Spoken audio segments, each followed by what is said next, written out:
चलिए आपको ग्राफिक्स के जरिए भी बता देते हैं कि ये कौन कौन से बड़े चेहरे जिन्हें आखिर कहां से टिकट मिला है। तो चलिए बता दें कि 29 उम्मीदवारों की जो नई लिस्ट यहां पर सामने आई है, मेनका गांधी की तस्वीर आप यहां पर देख रहे हैं, लेकिन यहां पर उनकी सीटों की अदला बदली कर दी वरुण गांधी के साथ, उनके बेटे के साथ। वरुण गांधी को उनकी मां की सीट पीलीभीत से कैंडिडेट बनाया गया है, तो वही वो खुद सुल्तानपुर सीट से लड़ रही है। वहीं आगरा से सांसद रमाशंकर कठेरिया को एटावा से प्रत्याशी बनाया गया है, ये भी सीट यहां पर बदल दी गई है। आपको बता दें कि आज ही बीजेपी में शामिल हुई जया प्रदा को रामपुर से पार्टी ने उतारा है।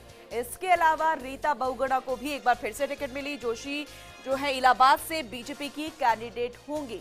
तो वहीं कानपुर की बात की जाए, मुरली मनोहर जोशी जो कि जीते थे, उनकी जगह सत्यदेव पचौरी को टिकट दिया गया है। ये बात हम 2014 की कर रहे हैं, लेकिन अब यहां पर टिकट किसी और को मिला। गाजीपुर से केंद्रीय मंत्री मनोज सिन्हा उम्मीदवार होंगे, यानी कि इन्हें यहां से टिकट मिला है।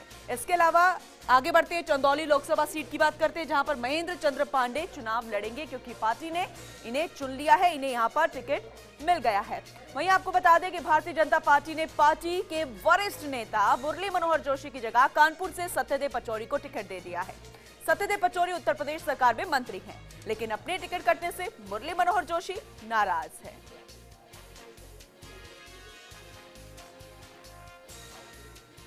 फिर जोशी।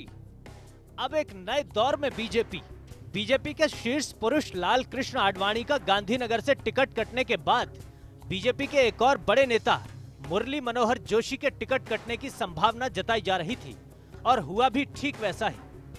बीजेपी की ओर से मुरली मनोहर जोशी को साफ कह दिया गया है कि उन्हें यूपी की कानपुर लोकसभा सीट से टिकट नहीं दिया जा रहा, और वो खुद पार्टी दफ्तर आकर अपने चुनाव न लड़ने का ऐलान कर दें।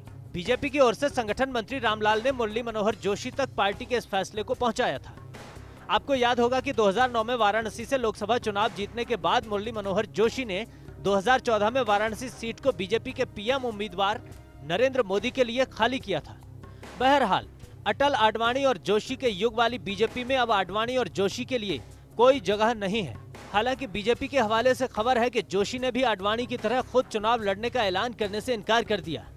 जोशी ने अपनी लोकसभा क्षेत्र कानपुर के लोगों के नाम पत्र जारी करते हुए लिखा है कि उन्हें पार्टी की ओर से चुनाव न लड़ने के लिए कहा गया है। बताया जा रहा है कि जोशी चाहते थे कि उन्हें पार्टी के फैसले की जानकारी पार्टी के अध्यक्ष की ओर से दी जानी चाहिए। उधर दिल्ली के सीएम अरविंद केजरीवाल ने बीजेपी में आडवाणी और जोशी के साथ हो रहे बर्ताव को लेकर बीजेपी पर तंज कसा है।